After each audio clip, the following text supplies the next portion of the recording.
The year 2020 sounds far too futuristic for my liking. I still remember the year 1999, 10 years old, doing my bestest to stay up to see the new year. The turn of the millennium, and yeah, I made it to 9 p.m. and fell asleep. There's me when midnight rolls around. You only get to see the turn of millennium once.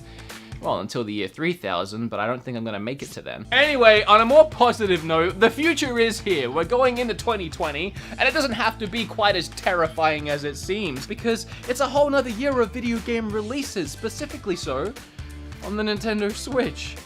Believe it or not. I've made videos like this before where I take just a ridiculous amount of cool and fun looking video games and I throw them in your face and make your wallet scared. From little indie hidden gems you've probably never heard of before, all the way to a brand new freaking Zelda game. There's probably something for everyone in this video today. Surprise cat. So, I have about 40 games in this video today. If this video helps you out or you find a couple games you're looking forward to next year because of it, make sure you smash that like button. These aren't easy to put together. Subscribe if you want to learn more about the Switch maybe, or just hear me blab about things, or this cat might be back in videos, I don't know. Alright, wait, before we start this video though, I actually learned something mind-blowing yesterday. Like, Yes, this video is sponsored by ExpressVPN, but they were the ones that told me this. I knew that your laptop, your PC, your phone, all of that can obviously be hacked into, but did you know that even your Switch can be hacked into? If you're ever connected to an unencrypted website, or if any of the games you're playing are not properly encrypted, people can still get into it, get your login details, financial details, etc. Alright, that's freaking scary. So how about we just go ahead and all be protected as possible, just in case? Alright, I didn't mean to scare you. I know you're already finding your way down to that description to click on my special link and get www.expressvpn/beatemups to get your 3 months free trial because it helps me as much as it helps you. But before that, let me tell you a thing about ExpressVPN that's less scary.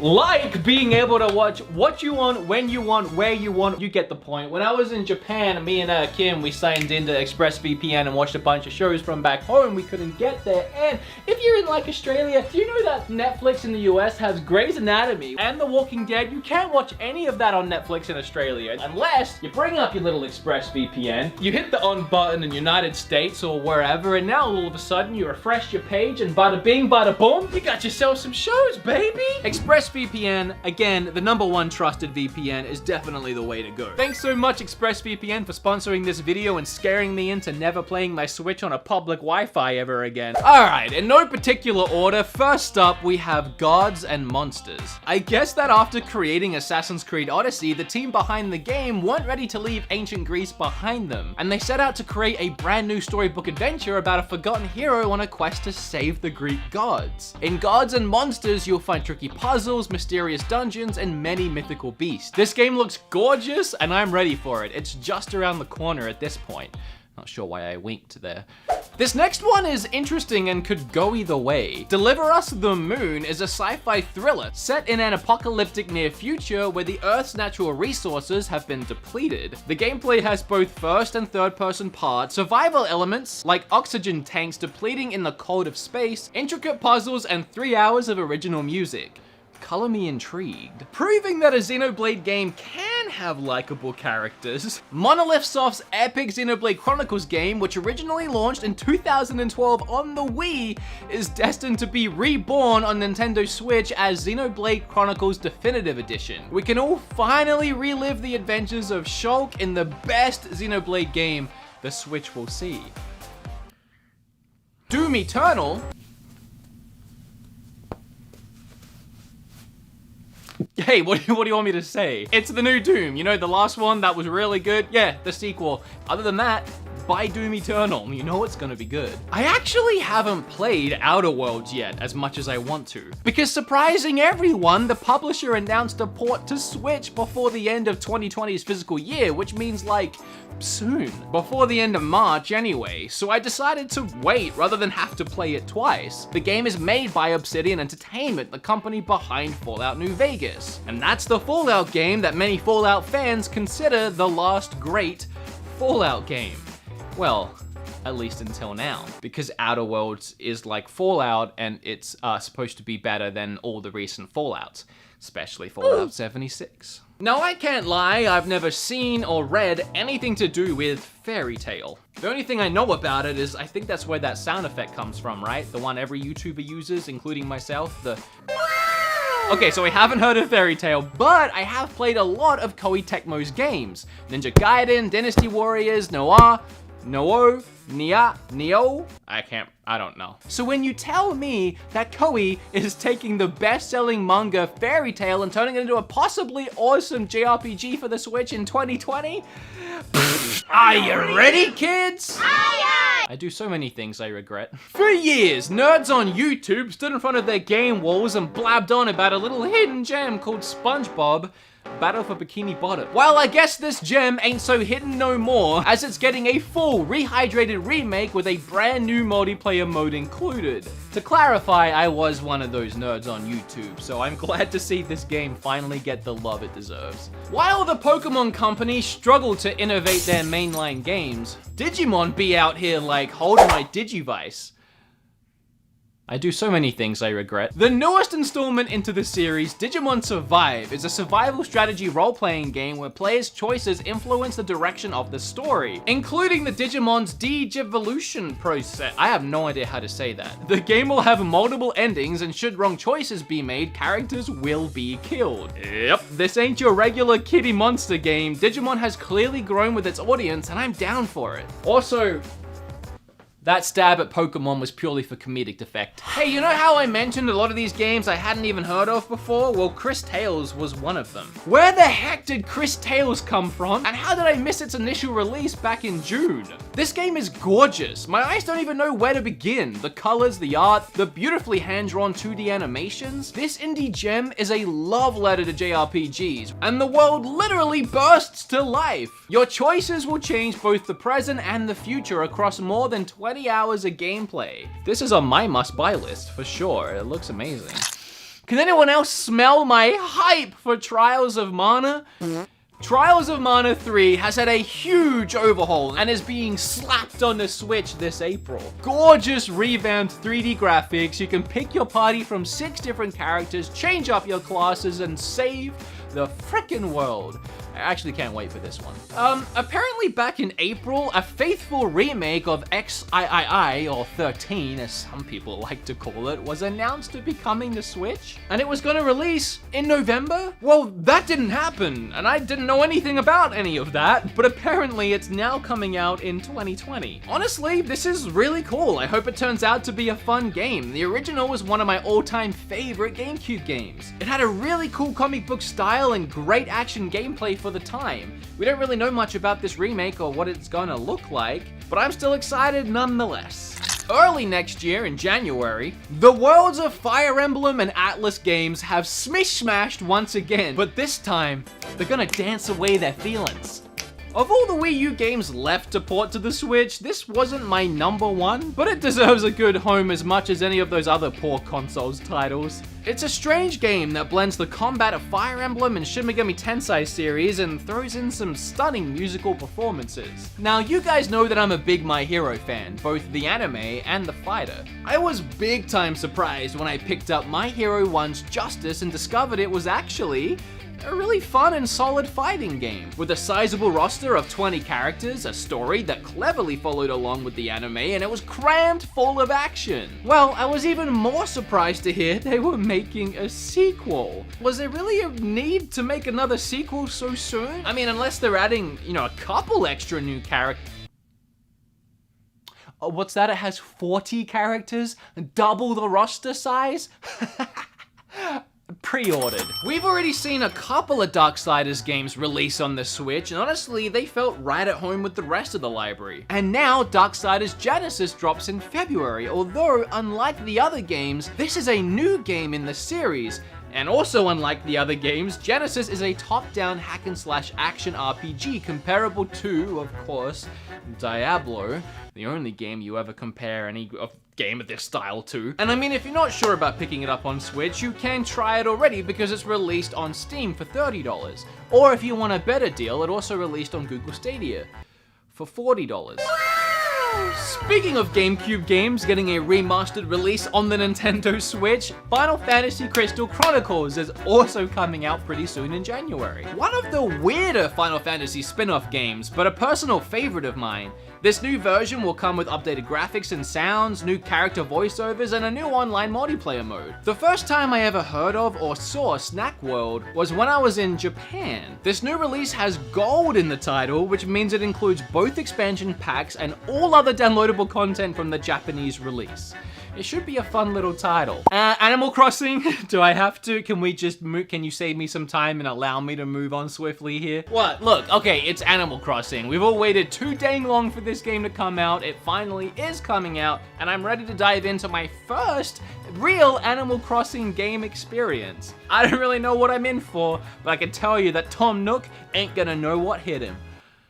Well, whatever that is supposed to mean. Hey look, another Diablo-like kind of game, Minecraft Dungeons. Can I be honest with you guys though? Like, we're all friends, right? I can be honest about my feelings. I actually think this game looks pretty damn good. This just looks like a fun, unique take on the dungeon crawler genre. For up to 4 players, kinda weirdly there's no class system, so the players can use any kind of weapon or armor they want. It's supposed to be more fun and way less serious than other games in this genre. Beat 'em up! That's my channel name, and it's also the name of a genre of game, and a game that falls into that genre is Streets of Rage. The 4th one is releasing on Switch next year. It takes place 10 years after the events of Streets of Rage 3, and it looks good. It might actually be the best one yet, but only time will tell. Only time will tell. Rumors of Persona 5 finding its way to Switch ran rampant early this year, and I'm happy to confirm that it's not happening. We went through a lot of ups and downs, like Joker being released in Smash Brothers. It all ended up being Persona Scramble.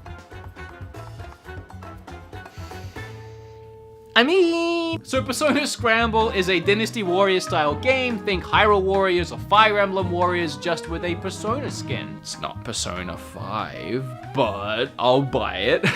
Rogue Company is a multiplayer shooter coming to all major platforms, including Switch of course. It features cross-play and is developed by Hi-Rez Studios. It kinda looks like a mix between Fortnite and Call of Duty, maybe? All I know is it'll probably be free. No More Heroes 3, dang it if I ain't excited for this one. Developed by one of my all-time favorites, Grasshopper Manufacture, No More Heroes is back after a 10-year hiatus. Unless you count Travis Strikes Again, which I don't. The new game will follow Travis's return to Santa Destroy, as he must defend the world from a new alien threat via hack-and-slash style gameplay, and I can't wait. Devil's Hunt is a third-person action game in which players fight their way through Hell, Jerusalem, and Miami?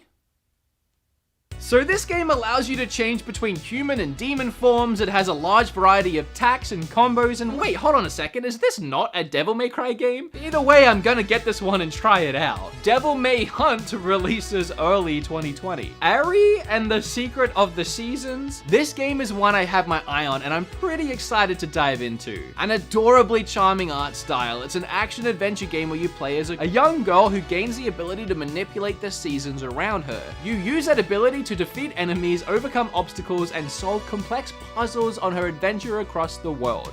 I think this one looks super promising. Rock of Ages 3 is a game where you make your own levels and destroy everybody else's. A competitive tower defense game mixed with Monty Python-esque humor that gives you, well, this. It just looks like some absurdly ridiculous fun. A Hollow Knight Silksong? Can it be another one of those Doom or Animal Crossing scenarios where we just right on past it? Clearly it's gonna be amazing. Clearly I'm excited for it, and it's coming to Switch. Wanna know something funny? RPG Maker MV is coming to Switch on the 30th of March next year. It's a game where you can, surprise, make your own RPGs, just like To the Moon, which was made on an earlier version of RPG Maker and is re-releasing on Switch in January. I honestly know nothing about Deadly Premonition or its sequel, which is apparently a Nintendo Switch exclusive, which is kind of weird because it's a horror game, a Nintendo Switch exclusive horror game.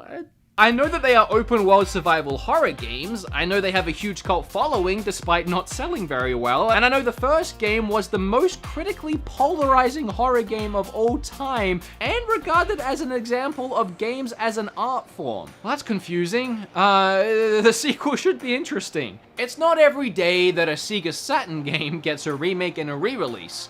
Well, today is one of them days. Well, not today, but thankfully, it's happening. Panzer Dragoon is heading to Switch with improved graphics and controls.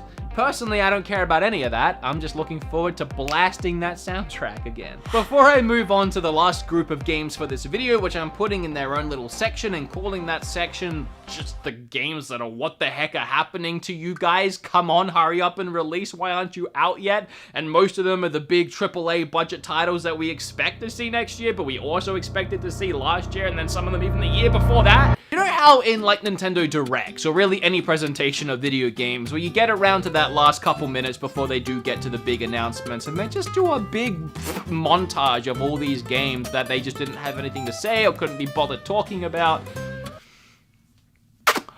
Alright, here's the big ones. Here's the games that we all want to see next year, and they really should release next year, and they might release next year, but they probably won't release next year. Metroid Prime 4. Look, we all know that this is probably the least likely on the list. Even with it being scrapped and restarted like a year ago now, it's not impossible that it could be ready for a release late next year. And now there is an intense amount of pressure to get this game right. Okay, but what the heck? Bayonetta 3 has to be next year. End of last year, I thought it had to be this year.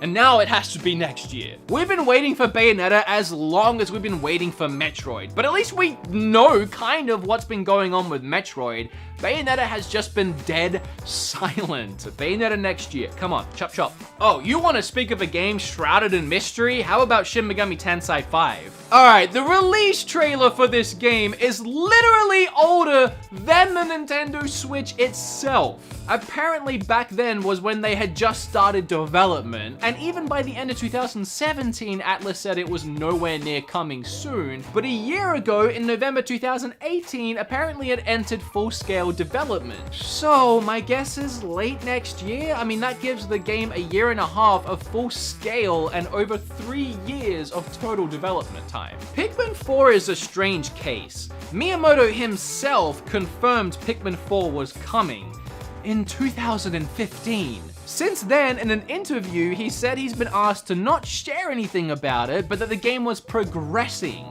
That was 2017. He also said it was close to completion and the Pikmin teams are always working on the next game. So going by all of that, all we can say is that Pikmin 4 is coming to Nintendo Switch and has been in development possibly since 2015. I don't know what to believe, but if Pikmin 4 isn't released next year, I'm calling Miyamoto out on Twitter. Alright, okay, I'm calling this one. I do believe Breath of the Wild 2 is going to release next year in 2020. We haven't been told that, but hear me out. Ever since the first game released on Switch's launch, I was a firm believer that the next game in the franchise would be a sequel of some kind.